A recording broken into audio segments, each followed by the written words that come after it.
Hi, welcome back to this old boat. It's now the end of summer, September 22nd, and Marvin and I are now working on the port side of this boat.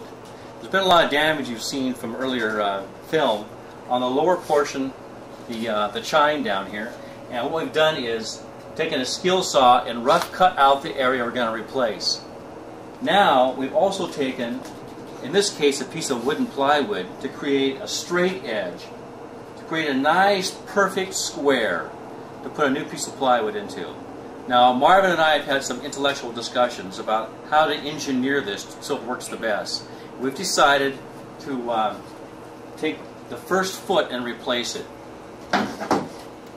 This is the piece we cut out here. We thought about filling it and blending it in, but we thought this would be an inherently weak spot. So we decided to cut this out also.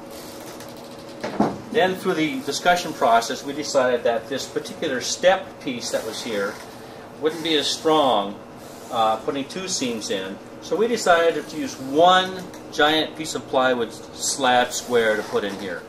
Using this plywood as a straight edge, we're going to take the router and clean the edges perfectly square for a perfect fit, and hopefully no visible seams through fitting and through the finish work.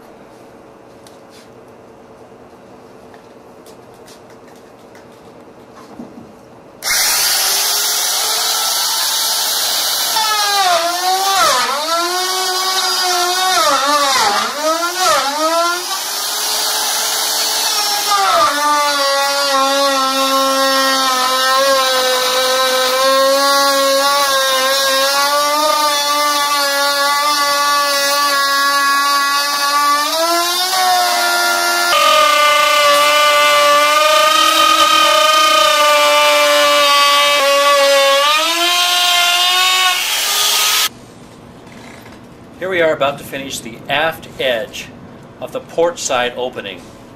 What I've done is taken a ruler and measured 2 7/16 from the blade edge to the rim of the router. Transfer that edge from the cut line out.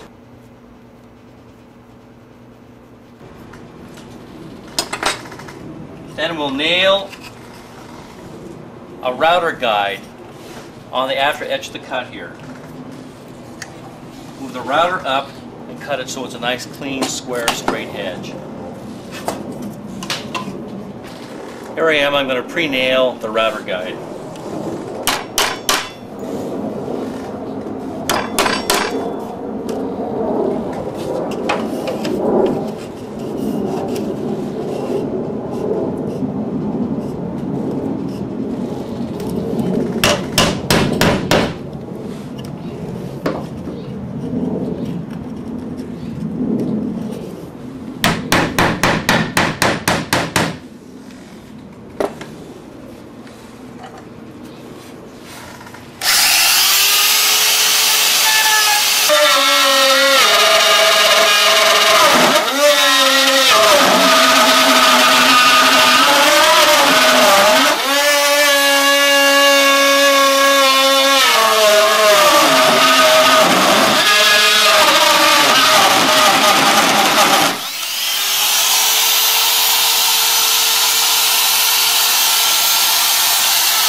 Now we have our finished edge.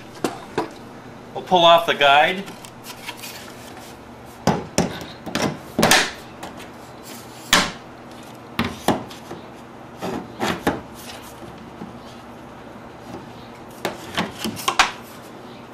Perfect. Here we are. Simple angle bar action.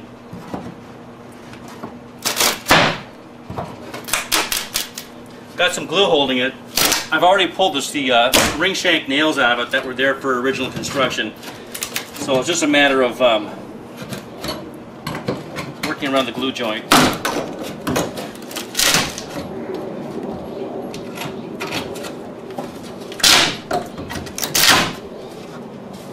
There we go.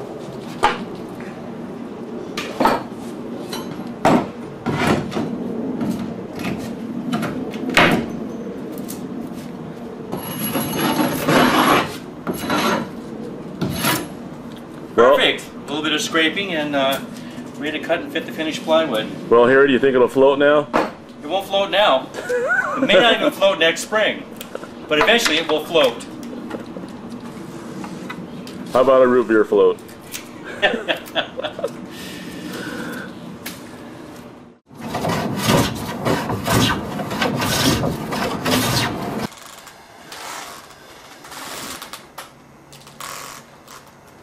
Well, hi everybody. It's the first week of November. Well, maybe the first week and a half. It's November 10th. I've been sick for a while, so my voice is a little bit raspy, but I think you'll get the message. As you can see, I've been planing the new deck timbers up here, checking it with a straight edge, getting it down to fair, so that when we get ready to put the 3/8 plywood on here, the beams will be all at the same level, and the deck will be nice and smooth and with no waves or lumps in it. I've been taking my trusty plane here, and I originally cut the beams a little bit higher than what the old ones were. Here's one of the old ones that was in the boat originally. I'm using it as a guide so I can tell approximately how far to plane down. And then I check it with a straight edge spanning across 3 or 4 of the beams to check it for the contact area to make sure that they're all touching reasonably close together so that the plywood will have a good mating surface. And we cut these new Alaska cedar beams to replace the area where the original hatch was. We're eliminating the hatch just for personal reasons, and the original beams were quite rotted anyhow, so we decided to just use a complete new foredeck without the hatch in it. Well, it's starting to look like a boat now. All the foredeck beams are installed, ready for the rough shaping. It's starting to look pretty good now. I'm starting to get more inspired to work on it a little bit more, but with the winter months coming along, it's going to get darker. I don't know if you noticed or not, but put a new tarp on. The old tarp was silver with a black inside, and it was like a tomb in here. The old tarp had a lot of holes in it though from the previous winter, so it was leaking everywhere, and no matter how hard I tried to patch it, it just didn't seem to solve all the drips and leaks everywhere. So we bought a new tarp, and it turned out to be silver with a white inside, and the difference is amazing. It creates a nice, warm, filtered glow in here. Makes it much brighter, a lot easier to work on. Got a lot of work to do here, so I'm going to get back to it.